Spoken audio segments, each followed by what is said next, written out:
that in the professional world, it's what you do that matters most, right? But what if? What if the story you tell before you even open your mouth is actually more powerful? That's what we're diving into today. Because those first impressions, they're huge. We're going to deconstruct the visual language of ambition. Okay, so take a look at these two guys. At a glance, sure, they're two professionals, but I want you to really look.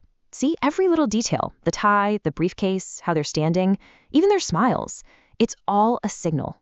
These guys represent two totally different ideas, two different paths to success that we see all the time. So, do they look familiar? You've probably met versions of both of them. Let me ask you this. Which one are you trusting with a brand new, risky idea? And who are you handing your life savings over to? That gut feeling you just had, that's not random. It's a visual code, and today we are going to crack it wide open. All right, so here's the plan. We'll start with these two faces of ambition. Then we'll dig into each one. First, the eager go-getter, then the polished professional. After that, we'll decode the dress code, and then, this is the fun part, we're going to turn it all around and look at your professional persona. So here's the thing. Our brains are wired for shortcuts. We make these super fast judgments about someone's competence, what industry they're in, even their personality, all based on visual cues. And these two guys, they're basically perfect case studies in how we send out signals about who we are professionally without saying anything at all. All right, first up, let's talk about the eager go-getter. This guy is all about the modern, get-your-hands-dirty approach. Think high energy, moving fast, and literally rolling up his sleeves to get the job done. So, you look at him, and what's the first vibe you get? He seems approachable, right? Optimistic, like he's the guy who's ready to brainstorm, grab a marker, and fill up a whiteboard. You can almost feel the energy, that sense of, let's do this. Okay, let's break this down, because this is where it gets good. The rolled up sleeves, that's not just for comfort. It screams, I'm ready for action, and I'm not about stuffy old rules.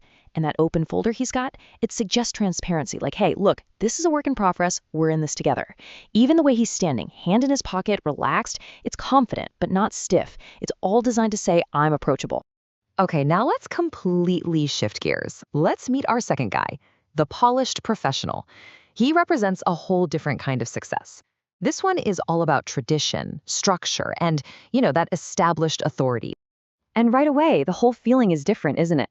This isn't the dude you're grabbing a pizza with to brainstorm. No, this is the guy who shows up to close the multi-million-dollar deal. The vibe is stability, experience, and this kind of quiet, rock-solid confidence. And the details here just paint the picture perfectly. That formal suit and tie, that's the uniform of authority. And the briefcase, notice how it's sealed shut? That's a huge signal.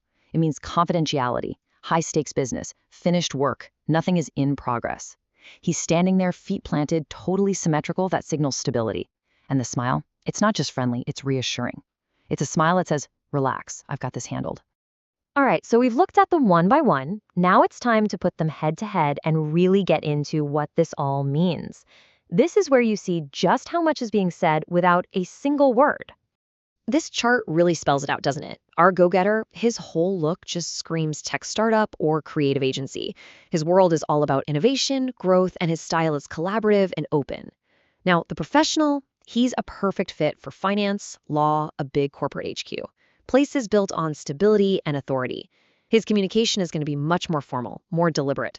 So what's the big takeaway? Their clothes are basically a billboard for their career stage and what their industry values. Okay, so now let's make this about you. Because here's the truth. Whether you're thinking about it or not, you're broadcasting a professional persona every single day you show up to work. The real question is it the one you actually want to be broadcasting? Just take a second and think about it. Which one of these feels more like you?